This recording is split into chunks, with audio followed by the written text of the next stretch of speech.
अब पहले तो मार के निकाल देता था ना, अब गालियाँ ऊपर से नीचे से घर बाहर निकलो तो तब भी गालियाँ, ऊपर से पानी फेंकता है, रोड़े मारता है। अच्छा। बाहर निकलो तो तब गालियाँ निकल, पीछे कई दफ़ा पीछे भाग के मारने को गया। अच्छा। दूसरा बेटा जो है उसको पीछे जाकर गालियाँ निकाल के आता है। अस्सलाम वालेकुम नाज़रीन, मैं हूं आपका मेज़बान फैसल खान सूरी और आप देख रहे हैं NPG मीडिया। नाज़रीन, कहा जाता है कि माँ के कदमों तले जन्नत है, लेकिन पाकिस्तान में तो हम अपने कदमों तले जन्नत को रौंद देते हैं।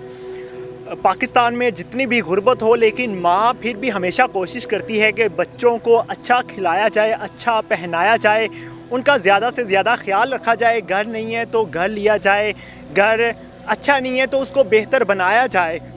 लेकिन पाकिस्तान में कुछ अलग ही चल रहा है। पाकिस्तान में बच्चे अपनी माँओं पर हाथ उठाना शुरू हो गए हैं और माँओं पर तशद्दुद करना शुरू हो गए हैं।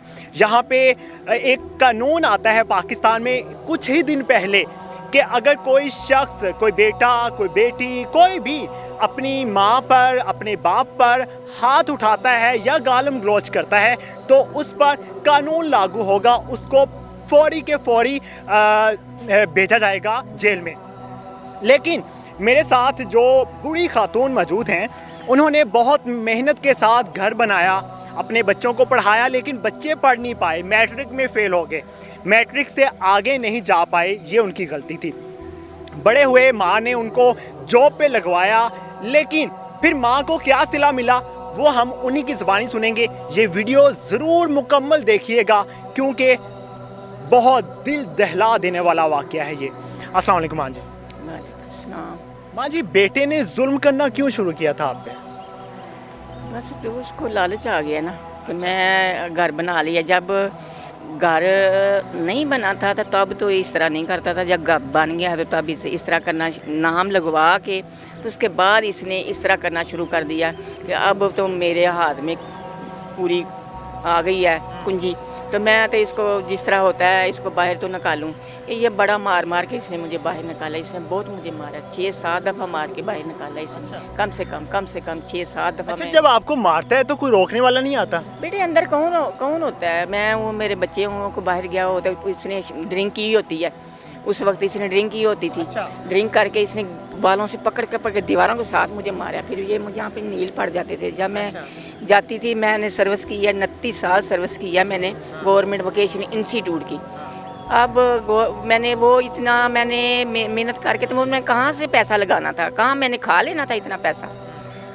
वो मैंने इस मकान पे ही बेटा लगाया है। मकान बन गया तो इसकी आंखें फिर गई हैं। अच्छा, मकान आपने खुद बनाया था? मकान मैंने खुद बनाया। कैसे पैसे जमा किए आपने? बस पहले कुछ मेरे भाई ने भी दिए थे। अच्छा। कुछ फिर मैंने कमेटियाँ डाली, कुछ फिर इस तरह मैंने पहले जमा पूंजी थी मेरी। इस तरह साथ नौकरी की मैंने, तो साथ जो पैसे आते जाते थे मैं डालती जाती थी, लगाती जाती थी। कमेटियाँ डाली थी, कमेटियाँ उधर दे देनी, उधर से इकट्ठे जब आने तो फिर एक दफ़ा मैंने नीचे वाला पोर्शन बनाया, फिर ऊपर वाला पोर्शन बनाया, थोड़ा प्लस्तर कराया। फिर मैं हल्का अपना थोड़ा पेंट पाउंट करके तो मैंने बीच में आ गई। इसने ये जब किया ना तो इसने कहा कि अब तो बन तो गया है, अब मैं इस पर शुरू करूँगा अपना मार पीटना शुरू किया ना। जब पूरा बन गया तो फिर इसने मारना पीटना शुरू। अगर पहले करता तो मैं पैसा ही ना लगाती बीच में। मुझे पता होता था मैं ना पैसा लगाती बीच में, बेटा मैं अपना अलग मकान बना लेती। मुझे पता तो चलता कि ये बच्चा इस तरह का। इसने तो पहले ऐसे किया, फिर इसने ऐसे कर दिया कि चले अब तो काम बन गया। मार के बाहर निकालना इसने, मार। फिर मैं बाहर चली जाती थी, महीना 1.5 महीना मैं बाहर रहना। फिर किसी ने घर में घिसाना, चले तुम घर चलो, कोई बात नहीं, ठीक हो जाएगा। क्या कहता है? गालम गलौच करता है? क्या कहता है? बड़ी गंदी गालियाँ निकालता है, बड़ी गंदी गालियाँ निकाल देता ताकि ये इसको आप इतना लगेगा, इसके ज़मीर को लगेगा कि ये घर से बाहर निकल जाएगी। अच्छा। क्योंकि पहले भी निकल जाती थी, अब भी गालियों के ज़रिए निकले। अब पहले तो मार के निकाल देता था ना, अब गालियाँ ऊपर से नीचे से घर बाहर निकलो तो तब भी गालियाँ, ऊपर से पानी फेंकता है, रोड़े मारता है। अच्छा। बाहर निकलो तो तब गालियाँ निकल, पीछे कई दफ़ा पीछे भाग के मारने को गया। अच्छा। दूसरा बेटा जो है उसको पीछे जाकर गालियाँ निकाल के आता है, फिर वो मारने की कोशिश करता है, कभी मार के भी आया, कभी कितनी बार इसने इस तरह हर वक्त इसने ना ये इस तरह के जो है ना हमारे साथ जुल्म कर रहे हैं ताकि ये नहीं तंग होके बाहर निकले। तो मैंने 5 साल हो गए मुकदमा किया हुआ है। अच्छा। 5 साल मुझे रुल गई हूँ मैं थाने कचहरियाँ अदालतां दे विच ना। बड़ी मैंने ना भाग दौड़ की है। अच्छा माँ जी, आपकी बहू भी है, बहू नहीं उसको रोकती? बहू उसके साथ पूरी पूरी तुली हुई है, उसके साथ पूरी पूरी वो भी गंदी गालियाँ निकालती हैं, ताकि ये जिस तरह वो निकालती है ना, उसने तो मुझे देखा भी नहीं है, वो तो बाद में आई है। तो वो गालियाँ पता नहीं कहाँ से जोड़ी होती हैं, कहाँ से मेरे ला के तो मेरे नाल मेरे दिमाग के उत्ते वो गालियाँ सवार कर दी है, वो गालियाँ सवार कर दी है, इसका मुझे ख्वाब तो इनके बच्चे नहीं कहते कि दादों के साथ ऐसा सलूक ना करें? वो तो खुद उसको साथ लगाते हैं, बच्चों के साथ लगाते, ऊपर से पानी फेंकते हैं। अच्छा। हाँ जी, पानी ऊपर से फेंकते, फिर कहेंगे चोरो नलके बंद कर दियो, असी चोर ਬਣੂ ਕੇ ਤੇ ਅਸੀਂ ਚੋਰ ਹੋ ਗਏ ਤੇ ਤੁਸੀਂ ਜਿਹੜੇ ਜੋ ਸਾਧ ਹੈਗੇ ਜੇ ਬਣੇ ਬਣਾ ਤੇ ਬਹਿ ਗਏ ਤੇ ਤੁਸੀਂ ਸਾਧ ਹੋ ਗਏ ਹੈ। ਉੱਤੋਂ ਪਾਣੀ ਸੁੱਟਦੇ ਨੇ, ਫਿਰ ਮੈਂ ਉੱਤੇ ਛਾਪਰ ਪਾਇਆ ਕਿ ਮੇਰੇ ਉੱਤੇ ਪਾਣੀ ਨਾ ਡਿੱਗੇ, ਉੱਤੋਂ ਪਾਣੀ ਫਿਰ ਗੰਦਾ ਪਾਣੀ ਸੁੱਟਦੇ ਨੇ। ਕੋਈ ਦੇਖने वाला तो जाके देख भी सकता है, कोई देखे तो सही मारी, कोई सुने तो सही। मैं वज़ीर आला इमरान खान, वज़ीर आला पंजाब, जितने भी है ने कमर बाजवा, सदर अलवी, जितने भी है ने, मैं उनके हाथ जोड़ के अर्ज करनी है, मेरी फरियाद सुन लो, मैनू झिंझड़ च कड्डो। मैनू थाने कचहरियां दे पहलां ते मैं खुआर होई हाँ बेवा हो के, हूँ मैं खुआर होनी हाँ पई बना के घर इन्हां नूं दे के ते मैं खुआर पई होनी हाँ। मैनू पता हुंदा भी मेरे नाल धोखा पिया करदा ते मैनू ला के अपने कल ही मैनू साइन करके देने सन। ये तो मैनू कहंदा 3 महीनों वास्ते मैनू दे, मैं शो करना कि मैं अमेरिका जाना, मेरे को मकान की रजिस्ट्री हैगी। अच्छा।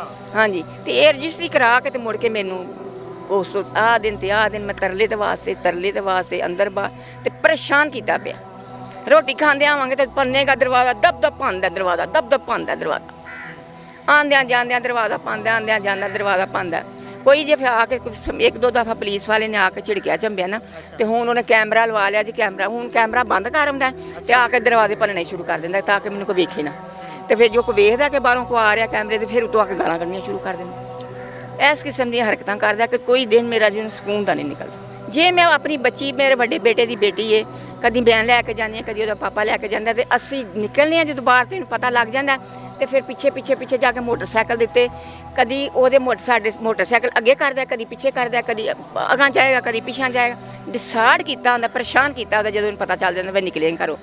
फिर वो गंदी गाल कढ़दा, वो गंदी गल करदा कि ये परेशान होकर घरों बाहर ना निकलन। इन्नी गंदी गाल कढ़दा कि इन फलाने को लैके चली है, ढिंगरे कि कितने छड्डन चलनी है। ये वो गाल कढ़दा कि मैंने सुन के ना तोवा कन्नां नूं हत्थ लै ते या अल्लाह ये गल जिहड़ियां कोई सुनदा कहंदा ओह भी कहंदा हाय कल दी गल कि परसों दी गल। वो 2 आंटियां जा रही सी तो कहंदा लियास कहंदा कि मैं जो ना अम्मी उन्हें मैनूं कहा कि तू किसी नेक मां दा जम्मिया जिन्हें जवाब नहीं दिता, नहीं तो ये इन्नियां गंदियां गालां कढ़ के किसी ने ओहदे ढिड्ड च कुछ शै मार देनी सी, जिन्नियां कि गंदियां गालां कढ़ियां ने। इन्नी गंदियां गालां कढ़दा ताकि ये परेशान होण। मेन मकसद वह है कि परेशान होणगे तो घर चों निकलणगे। तो मैं तो रजिस्ट्री करवा लीती है, तो ये तंग होकर तंग करांगे तो घर चों निकलणगे। अच्छा, तुसी डेली थाने ते चक्कर भी लांदे हो, तो कोई एक्शन नहीं लिता जाता, इन्हूं जेल नहीं लैके जांदे? भाई कोई नहीं लैके जाना। अच्छा। बस आई जी तो चलाई जी तो चल मेरे भाई जी, 2 मिनट 4 मिनट की गल ही है। अगले ने कहना झड़किया चुंबिया, लेकिन असी मदद की उन्होंने, मैं एवं पे कहा मदद भी उन्होंने मेरी की। आए ने टाइम जिन मैं कॉल की फिर आते रहे ने, सुनते रहे ने, लेकिन एवं कि एक्शन एडा कोई नहीं लिता गया ताकि बंदा इन बंधाया जाए, किसी तरीके नाल मूँह बंद किया जाए, ताकि ये नौकरी ते भी कोई एक्शन लिता जाए। इनू कि कोई ऐसा ये थंब लगा जाए, कोई लगा जाए, एक्शन लगे, ताकि अगों ये जिन्नी देर साडा केस मुकम्मल नहीं होंदा इन्नी देर तक बंदे नूं इंसान नूं चुप करना चाहिए। मैं जो अपनी अदालत यही मुतमीन हुई कि मैं अदालत केस किया, मैं अपनी अदालत के उत्ते मुतमीन हाँ, मेरे वास्ते जो करन बेहतर करन। बिल्कुल, जो माँ आपको 9 महीने पेट में रखती है और उसका एहसान आप पूरी ज़िंदगी कुछ भी कर लें आप नहीं उतार सकते, तो शायद हमें इस पर तवज्जो देनी होगी। अगर हम इस पर तवज्जो नहीं देंगे तो शायद आप सीधा जहन्नुम में जाएंगे, चाहे आप रसूल के उम्मती भी हैं। इसी के साथ मुझे दीजिए इजाज़त, अल्लाह ने के बाद।